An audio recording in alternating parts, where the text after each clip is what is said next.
আজকে আমি এক্সপ্লেন করব সম্প্রতি মুক্তিপ্রাপ্ত মুভি শ্রীকান্তকে নিয়ে, যাতে রাজকুমার রাও লিড রোলে আছেন। আর এই মুভি আপনাদের অবশ্যই পছন্দ হবে, যেটা শ্রীকান্ত বোলার জীবনভিত্তিক গল্প নিয়ে নির্মিত।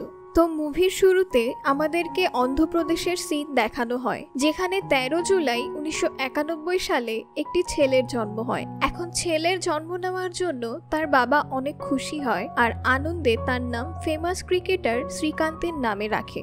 তার সাথে সে বলে যে আমার ছেলে বড় হয়ে ক্রিকেটার হবে। তবে শ্রীকান্তের বাবার এই খুশি বেশিক্ষণ থাকে না, কারণ সে জানতে পারে যে তাদের ছেলে তো জন্ম থেকেই অন্ধ, যার ফলে তাদের মন ভেঙে যায়। এরপরে শ্রীকান্তের পরিবারের লোকেরা ভাবে যে শ্রীকান্তকে মেরে ফেলা উচিত, কারণ ওর এই দুনিয়াতে কোনো জায়গা নেই।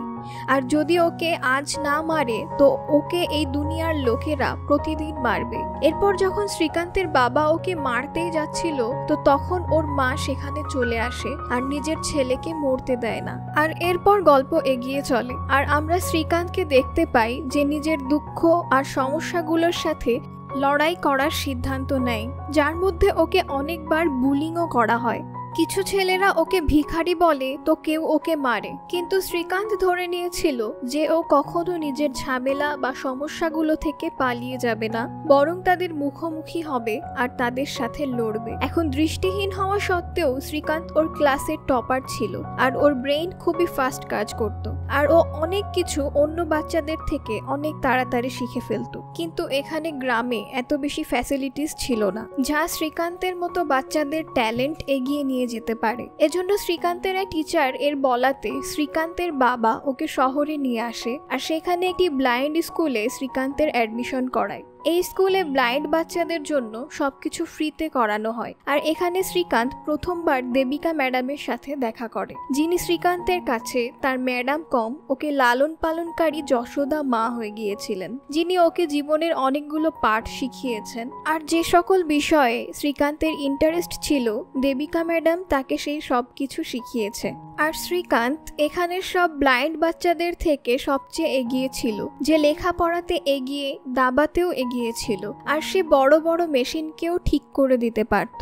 দেবিকাও শ্রীকান্তের সম্পূর্ণ পাশে ছিল, যার জন্য শ্রীকান্ত সবকিছুতে খুব ভালো প্রোগ্রেস করে। তো একদিন যখন স্কুলে কোনো একটি ফাংশন অনুষ্ঠিত হয় আর সেখানে ট্রেস্টিও আসে, তখন শ্রীকান্ত, যে এই স্কুলের টপার ছিল, ওকে স্পিচ দেওয়ার জন্য ডাকা হয়। কিন্তু এখানে তো শ্রীকান্ত ট্রেস্টির সামনে ওই স্কুলেরই পর্দা ফাঁস করে দেয় যে এখানের লোক তো ঠিকমতো আমাদের প্রতি খেয়াল করে না, আর এখানের জন্য যে টাকা আসে তার অর্ধেক টাকাই আমাদের ওপর খরচ করা হয়, আর বাকি অর্ধেক টাকা এখানের স্টাফের পকেটে যায়। আরো বলে কিচেন থেকে রোজ চিকেনের গন্ধ আসে, তবে আমাদের তো সেই একই সবজি খেতে দেওয়া হয়। এখন শ্রীকান্ত যে এত বড় কাণ্ড করে ফেলেছে, তো ক্রোধে স্কুলের লোকেরা ওকে ধাক্কা মেরে স্কুল থেকে বের করে দেয়। আর শ্রীকান্ত বুঝেই উঠতে পারে না যে ওর সাথে কি হয়ে গেছে। ও তো কখনো ভাবতেই পারেনি যে স্কুলের লোকেরা ওর সাথে কখনো এমন কিছু করবে। আর এখানে দেবিকা ম্যাডামও ছিলেন না, এজন্য তিনি এখনো জানেন না যে শ্রীকান্তের সাথে কি কি হয়েছে। শ্রীকান্ত পুরো শহরে এমন ভাবেই হাঁটতে হাঁটতে এদিক ওদিক যেতে থাকে। তো এর মধ্যে কিছু লোকে তো ওকে ভিক্ষা দিয়েও চলে যাচ্ছিল, কিন্তু কেউই শ্রীকান্তকে সাহায্য করার জন্য আসেনি। কিন্তু যখনই এই বিষয়টা দেবিকা ম্যাম জেনে যায়, তো তিনি শ্রীকান্তকে খুঁজতে খুঁজতে ওর কাছে পৌঁছে যায়। শ্রীকান্ত তাকে বলে যে আমি তো আরো লেখাপড়া করতে চাই, আর এমন ভিখারি আমি হতে চাই না। যেটা শুনে দেবিকা ম্যামের মন ভরে যায়। আর এত কিছু হওয়ার পর দেবিকা ম্যামই শ্রীকান্তের কেয়ারটেকার হন আর ওর সম্পূর্ণ রেসপন্সিবিলিটি নিয়ে নেয়। আর তিনি শ্রীকান্তের প্যারেন্টসকেও বলে দেয় যে এখন তারা ওকে স্কুলে পড়াক বা না পড়াক, আমি ওকে অবশ্যই পড়াবো। এরপর দেবিকা ম্যাম একটি টেপ রেকর্ডারে শ্রীকান্তের জন্য পড়ার অনেকগুলো সিলেবাস রেকর্ড করে দেয়, যাতে করে সে সেগুলো শুনে মনে রাখতে পারে। এখন শ্রীকান্ত ওই ক্যাসেটগুলো শুনে মনে করে রাখে আর নিজের লেখাপড়া কন্টিনিউ করে। তারপর যখন পরীক্ষার সময় আসে, তো শ্রীকান্তের অনেক ভালো প্রস্তুতি থাকার কারণে ও এখানেও স্কুলের টপার হয়ে যায় আর ওর 96% মার্কস এসেছিল। এখন শ্রীকান্ত তার পরবর্তী লেখাপড়াও সায়েন্স নিয়ে করতে চেয়েছিল, তবে কলেজ কর্তৃপক্ষ ওকে সায়েন্স নিতে বারণ করে দেয় আর আর্টস নিতে বলে, কারণ কলেজ কর্তৃপক্ষের মনে হচ্ছিল যে ব্লাইন্ড হওয়ার দরুন শ্রীকান্ত সায়েন্সের মতো টাফ সাবজেক্ট নিয়ে পড়তে পারবে না। কিন্তু শ্রীকান্ত জেদ করে বসে যে ওকে তো সায়েন্সই পড়তে হবে। এসব চলতে ও ইন্ডিয়ান এডুকেশন সিস্টেমের ওপরেই কেস করে দেয়, যাতে করে ব্লাইন্ড স্টুডেন্টসদেরও সায়েন্স পড়তে দেওয়া হোক। এরপর কেস শুরু হয় যখন প্রথম হিয়ারিং এ শ্রীকান্ত নিজের স্পিচ দিয়ে সবার মুখ বন্ধ করে দেয়, আর তারপর কলেজের প্রিন্সিপালকে ডাকা হয় যাতে করে এর পরিপ্রেক্ষিতে প্রিন্সিপালের রায় জানা যায়। তারপর পরবর্তী হিয়ারিং এ প্রিন্সিপাল আসেন, তিনি কোর্টে বলেন যে এই সায়েন্স খুবই টাফ সাবজেক্ট আর শ্রীকান্তের মতো স্টুডেন্ট এই সাবজেক্টকে কিভাবে পড়তে পারবে। তখন শ্রীকান্ত বলে সে তো সবকিছু পড়তে পারে, কিন্তু প্রিন্সিপাল তাকে একাদশ শ্রেণীর একটি বই দিয়ে বলে এটা পড়ে দেখাও, কিন্তু সে বই তো প্লেন ছিল, যার কারণে শ্রীকান্ত ওটা পড়তে পারবে না। তখন শ্রীকান্ত ব্রেইল বই বের করে, যেটা ব্লাইন্ড লোকেদের জন্যই বানানো হয়, যেটা ও স্পর্শ করে করে পড়ে। আর শ্রীকান্ত প্রিন্সিপালকে বলে যে আপনি এটা পড়ে দেখান, তো প্রিন্সিপাল মানা করে দেয়। এর ওপর শ্রীকান্ত বলে যে যেরকম কোর্ট রুমে বসে কোনো মানুষ ব্রেইল বুক পড়তে পারে না, সেরকমই আমরা ওই কিতাব পড়তে পারি না। আর ভেবে দেখুন, যদি এডুকেশন সিস্টেম আমরা বানাতাম তো আপনারা লেখাপড়া কিভাবে করতেন। যেটা শুনে জজও কথা বুঝতে পেরে যান, আর যার পরে শ্রীকান্ত এই কেস জিতে যায় আর ওর কলেজে অ্যাডমিশনও হয়ে যায়। এখন এখানেও শ্রীকান্ত মন দিয়ে লেখাপড়া করে, এর সাথে ও এখানে চেস আর ক্রিকেটও খেলে, আর এখানেও সবকিছুতে নাম্বার 1 হয়ে যায়। পরীক্ষাতে ওর নম্বরও অনেক ভালো আসে, যার জন্য আইআইডি-তেও ওর আরামেই সিলেকশন হয়ে যেত। কিন্তু এখানেও একটা সমস্যা আসে যে ইন্ডিয়ান এডুকেশনে ব্লাইন্ড লোকেদের জন্য কোনো সিট খালি নেই। যদিও শ্রীকান্ত বুঝতে পেরেছিল যে ও শুধু লেখাপড়া করতে চায়, এজন্য ও এবার ইন্ডিয়া এডুকেশন সিস্টেমের পরে কোনো কেস করে না আর লেখাপড়া একটি নর্মাল কলেজ থেকে কন্টিনিউ করে। সাথে সাথে ও ব্লাইন্ড লোকেদের সাথে ক্রিকেটও খেলতে শুরু করে দেয়, যাতে শ্রীকান্তের কোনো জবাব ছিল না। এরপরে সে একটি প্রোগ্রামে যায় যেখানে এপিজে আব্দুল কালাম এসেছিলেন। তিনি সবাইকে জিজ্ঞাসা করেন যে আপনারা সবাই বড় হয়ে কি হতে চান, যেখানে কেউ ডক্টর তো কেউ ইঞ্জিনিয়ার হতে চায়। এরপর যখন শ্রীকান্তের পালা আসে তো ও বলে ও দেশের প্রথম ভিজুয়ালি ইম্পেয়ার্ড প্রেসিডেন্ট হতে চায়। এটা শুনে কালাম স্যার ওর নাম জানতে চায় আর ওকে দেখে বেশ খুশিও হয়, কারণ কালাম স্যার ওর মধ্যে বেশ পোটেনশিয়াল দেখেছিলেন।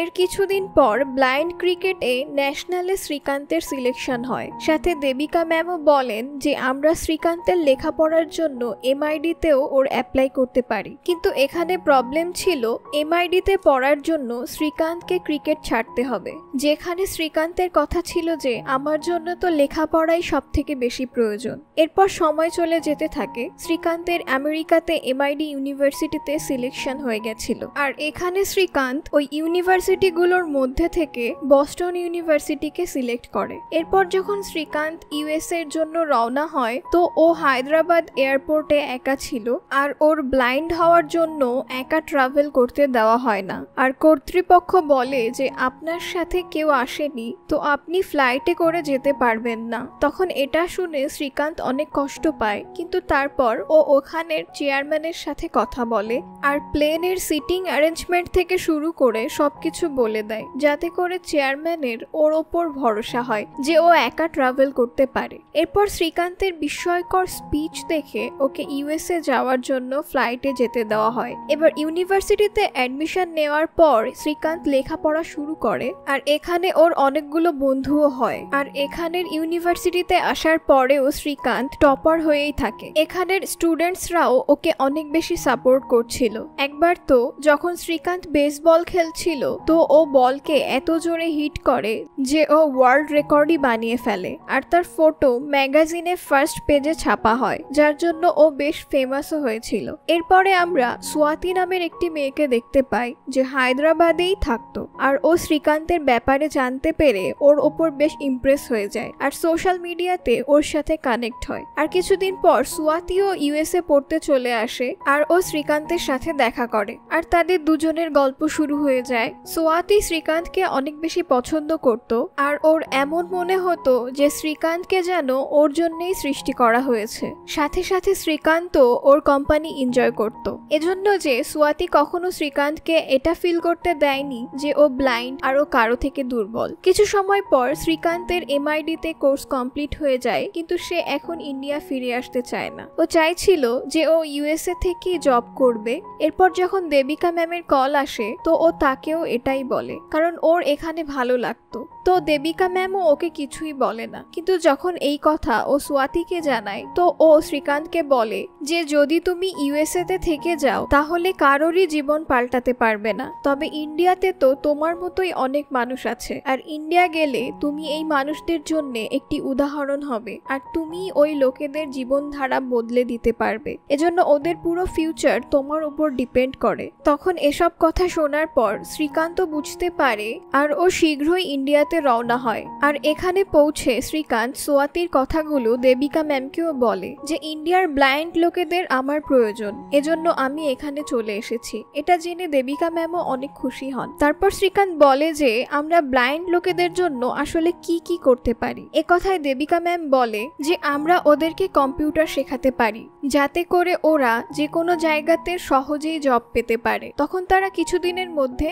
নিজেদের কম্পিউটার সেন্টার খুলে দেয়, যেখানে তারা অনেকজন ব্লাইন্ড লোকেদের কম্পিউটার শেখায়। কিন্তু এখানে প্রবলেম হয় যে এই লোকেদের কোথাও কম্পিউটার অপারেটর জব মেলে না। আর এখন কম্পিউটার সেন্টারের কোনো ফায়দা না হওয়াতে ও নিজের সেন্টারটি বন্ধ করে দেয়। এরপর একদিন শ্রীকান্ত দেবিকা ম্যামকে বলে যে যদি এদেরকে কেউই জব না দেয় তো আমরা তো তাদেরকে জব দিতে পারি। দেবিকা ম্যাম জিজ্ঞাসা করে কিভাবে।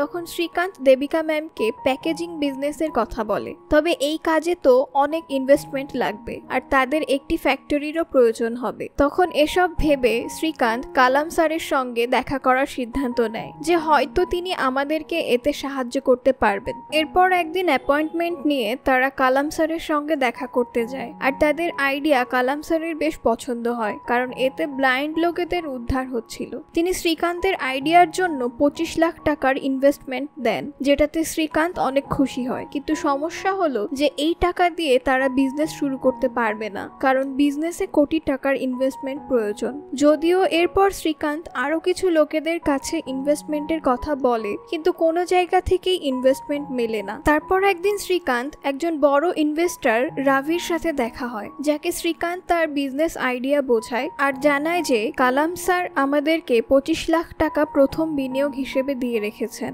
তখন এই কথাটি জানার পর রবির কাছে শ্রীকান্তের আইডিয়া বেশ পছন্দ হয় আর তিনি তার বিজনেসে টাকা বিনিয়োগ করতে রাজি হন। এরপর রবি এবং শ্রীকান্ত নিজেদের জন্য একটি অনেক বড় ফ্যাক্টরি ক্রয় করে আর ফ্যাক্টরির নাম ভোল্যান্ড ইন্ডাস্ট্রি রাখে। এটির ওপেনিং এ সবাই অনেক খুশি ছিল। এখন এখানের কাজ হচ্ছে তারা রিসাইক্লিং পেপারকে প্যাকেজিং এ উৎপাদন করত আর এই পুরো ফ্যাক্টরিতে ব্লাইন্ড লোকেরাই কাজ করে, যেখানে ওদের সবাইকে মাসে 8,000 টাকা বেতনে জব দেওয়া হতো। শ্রীকান্ত এই ফ্যাক্টরিতে একজন ওয়ার্কার হিসেবে কাজ করে আর সেও প্রত্যেক মাসে 8,000 টাকাই পেত।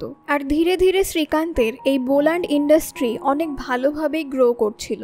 আর কয়েক বছরের মধ্যেই শ্রীকান্ত আর অন্য সবারই অনেক ভালো প্রফিটও হতে শুরু করে দেয়। এতে রবিও অনেক খুশি ছিল, যেহেতু এখন ভোল্যান্ড ইন্ডাস্ট্রি ফেমাস হচ্ছিল আর এই সবের ক্রেডিট রবিকে দেওয়া হচ্ছিল, যেটা শ্রীকান্তের ভালো লাগে না। ওর এমন মনে হচ্ছিল যে আইডিয়া তো আমার ছিল, তবে কেউই আমাকে প্রেস করছে না। আর শ্রীকান্ত মনে মনে এটাও ভেবে নেয় যে ওর তো নিজের এই বিজনেসের জন্য অ্যাওয়ার্ড পাওয়া উচিত আর ও যে কোনো উপায়ে এই অ্যাওয়ার্ডটি পেতে চাচ্ছিল। তবে রবি বলেছিল যে হয়তো সে এই অ্যাওয়ার্ডটি পাবে না, কিন্তু শ্রীকান্ত জেদ করে বসেছিল যে ও অ্যাওয়ার্ড পাবেই। এজন্য ও রবির সাথে মিলে আরো একটি ফ্যাক্টরি ক্রয় করে আর এটা 6 কোটি টাকার। আর এরা ফ্যাক্টরির মালিককে 6 মাসের মধ্যে তার টাকা পরিশোধ করার কথা বলেছিল। কিন্তু আমরা দেখতে পাই শ্রীকান্তের মনোভাব পাল্টে যাচ্ছে আর ও নিজেকে সবার থেকে উপরে মনে করতে শুরু করেছিল। এজন্য সে দেবিকা ম্যামের সাথেও ঠিকমতো কথা বলছিল না আর না রবির সাথে। ওর মনে হচ্ছিল যে ও এই সবার থেকে অনেক বেশি জানে আর কারো সমর্থনেরও প্রয়োজন নেই। আর এখন ও শুধু ওই অ্যাওয়ার্ডটি পাওয়ার স্বপ্নই দেখতে শুরু করে, যাতে করে ওর সুনাম হয় আর ও অনেক বড় মানুষ হতে পারে। এখন সুনাম অর্জনের চক্করে শ্রীকান্ত পলিটিক্স পলিটিক্সেও নেমে আসে আর এমএলএ শ্রীকান্তকে টিকিট দিতে চাচ্ছিল, কিন্তু দেবিকা ম্যাম শ্রীকান্তকে এমনটা করতে বারণ করে যে এই পলিটিক্সে গিয়ে তোমার কোনো লাভ হবে না। তবে শ্রীকান্ত তো নিজের অহংকারে পূর্ণ। এখন সে দেবিকা ম্যামকে বলে যে ওর কি করতে হবে আর কি করতে হবে না তার সবই সে জানে, এ কারণে আমার আপনার মতামতের কোনো প্রয়োজন নেই। এসব বলে ও ওখান থেকে চলে যায় আর দেবিকা ম্যাম তাকে বেশি কিছু বলতে পারে না। এরপর যখন শ্রীকান্ত সেই এমএলএ এর অফিসে আসে তো সে জানতে পারে যে এই মানুষেরা তো শ্রীকান্তের অন্ধত্বের সিম্প্যাথি থেকে ইলেকশন জিততে চায়, এজন্য তারা শ্রীকান্তকে পার্টিতে যোগদানের সুযোগ দিয়েছিল। আর এখানে শ্রীকান্ত ব্লাইন্ড হওয়ার জন্য পার্টির লোকেরাও হাসি তামাশা দাঁড় করে,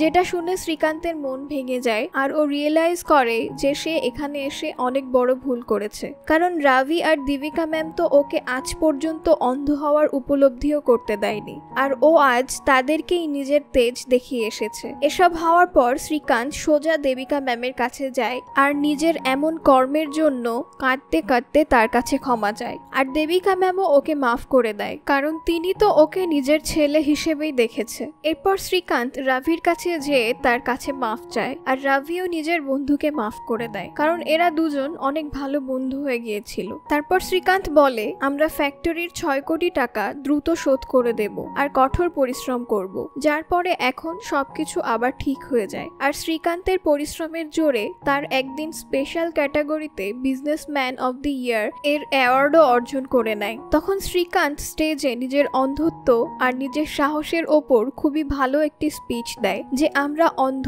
তো কি হয়েছে, কিন্তু আমরা কারো থেকে কম নই, এজন্য আমাদের একটি সুযোগ দিয়ে অবশ্যই দেখবেন আমরা সেসব কিছু করতে পারি যা একটি নর্মাল মানুষ করতে পারে। সাথে সে এও বলে যে সে স্পেশাল ক্যাটাগরির এই অ্যাওয়ার্ডটি একসেপ্ট করবে না, কিন্তু যদি কোনো দিন তারা তাকে নর্মাল ক্যাটাগরিতে অ্যাওয়ার্ড প্রদান করে তো ও সেটা হাসি মুখে নিয়ে নেবে। এখন এটা শোনার পর সেখানে সবাই শ্রীকান্তের জন্য করতালি দেয় আর লোকেদের মনে শ্রীকান্তের জন্য সম্মান আরো বেশি বেড়ে যায়। আর এখানেই এই মুভি শেষ হয়। বন্ধুরা, আপনাদের এই মুভি কেমন লেগেছে আমাদেরকে কমেন্টে অবশ্যই বলবেন। তো এই মুভি প্রত্যেককে একবার হলেও দেখা উচিত, কারণ এটা আপনাদের অন্য রকমের একটি মোটিভেশন দেবে যে আপনি জীবনে যা করতে চান তা অ্যাচিভ করতে পারেন। সাথে সাথে এতে রাজকুমার রাও এর পারফরমেন্সের যতটা প্রশংসা করা যায় তা কমই হবে, কারণ তিনি শ্রীকান্ত বোলাজির ক্যারেক্টারকে হুবহু পর্দায় তুলে দেখিয়েছেন।